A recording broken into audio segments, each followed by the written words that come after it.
देखो जैसे मान लो मैं क्वेश्चन देता हूं यहां पर, limit x tending to 1 greatest integer x square minus 1 upon 4 into x minus 1। मान लो ऐसा क्वेश्चन हमने दिया।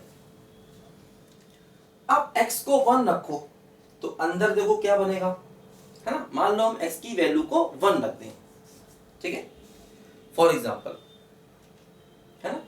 अगर देखो हम x की वैल्यू को 1 रख दें तो देखो अगर हम x की वैल्यू को 1 रखेंगे तो देखो अंदर 0/0 फॉर्म बन जाएगा, ठीक। हम एक काम करें, देखो ध्यान दो, फैक्टर्स कर लें,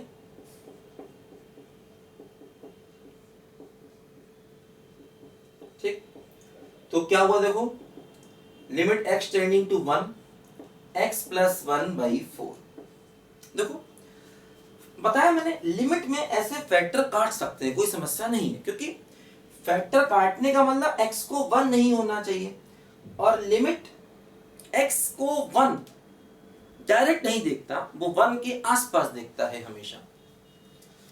तो जैसे हम मान लो x को 1 रखेंगे तो देखो कुल मिला के अंदर क्या बनेगा बोलो, 2/4, अंदर बनेगा 1/2, और इसका ग्रेटेस्ट इंटीजर क्या हो जाएगा, 0।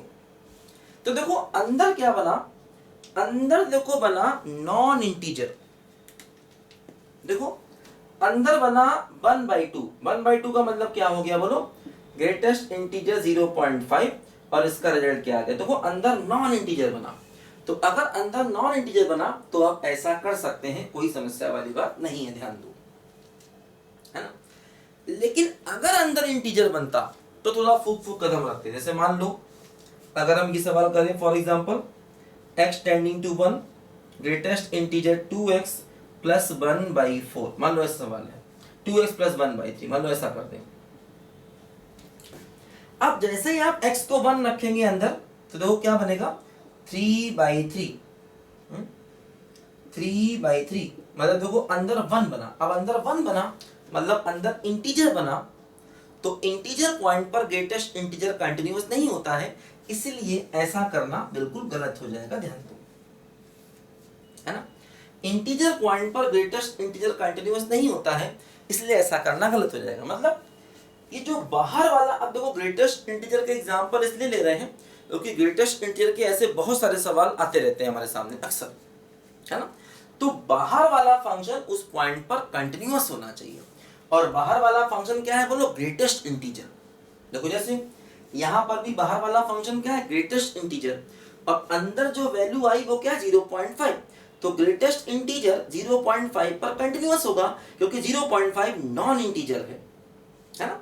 ग्रेटेस्ट इंटीजर फंक्शन इंटीजर्स पर डिसकंटिन्यूअस होता है और नॉन इंटीजर्स पर कंटिन्यूअस होता है, ये मैंने सिखाया था आपको, ठीक। तो क्या हो रहा है देखो, बाहर वाला फंक्शन क्या है बोलो, ग्रेटेस्ट इंटीजर, और अंदर आ रहा है नॉन इंटीजर, और नॉन इंटीजर पर ये कंटिन्यूअस होता है, इसलिए ऐसा करना सही है। लेकिन देखो यहाँ पर अंदर आ रहा है 1 का मतलब इंटीजर, और ग्रेटेस्ट इंटीजर फंक्शन इंटीजर पर डिसकंटिन्यूअस होता है, इसलिए ऐसा करना गलत है। तो देखो कायदे में हमें इस क्वेश्चन को करना चाहिए किससे बोलो, राइट हैंड लिमिट और लेफ्ट हैंड लिमिट की हेल्प से, है ना। इस क्वेश्चन को हमें राइट हैंड, देखो अगर मान लो हम यहां पर राइट हैंड लिमिट निकालें तो क्या होगा, limit x tending to 1 plus 2x plus 1/3। ऐसा देखो अगर हम x को 1 से बढ़ा लेंगे तो देखो ये टर्म 2 से बड़ा, प्लस 1 3 से बड़ा, अपॉन 3 मतलब पूरा टर्म 1 से बड़ा, समझो। अगर आप x को 1 से बढ़ा लोगे तो देखो ये 2x है ना, पूरा टर्म 2 से बड़ा, प्लस 1 पूरा टर्म 3 से बड़ा, अपॉन 3 मतलब पूरा टर्म 1 से बड़ा। जब पूरा टर्म 1 से बड़ा तो उसका ग्रेटेस्ट इंटीजर क्या हो जाएगा, 1, और आंसर भी 1।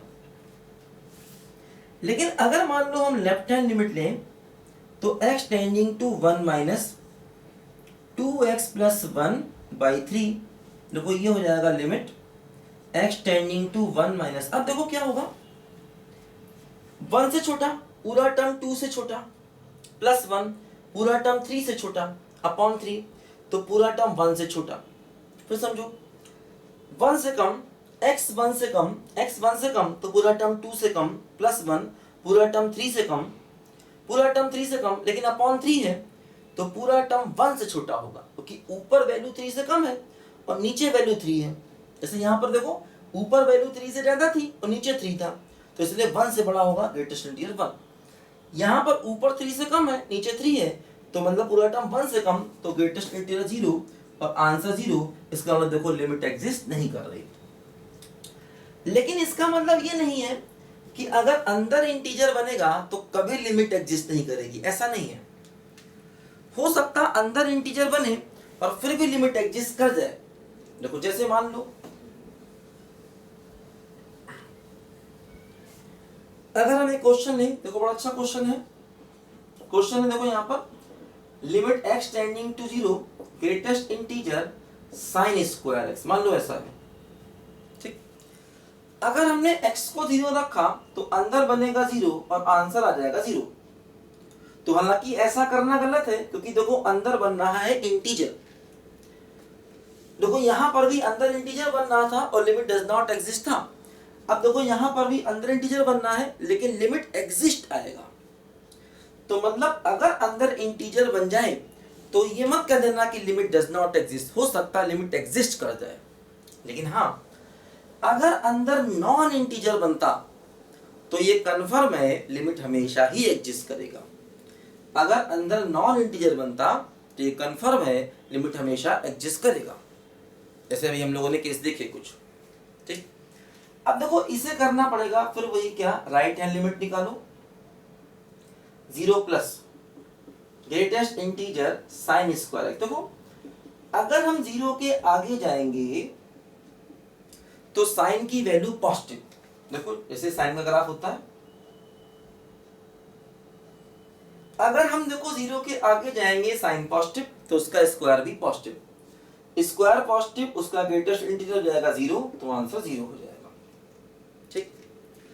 अगर हम लेफ्ट हैंड लिमिट निकालते हैं, देखो x tending to 0 minus greatest integer sine square है, तो क्या होता है, थोड़ा सा आइडिया लगाना होता है फंक्शन के बारे में। देखो ध्यान दो, अगर हम 0 के पीछे गए तो साइन की वैल्यू निगेटिव है लेकिन उसका स्क्वायर तो पॉजिटिव हो जाएगा।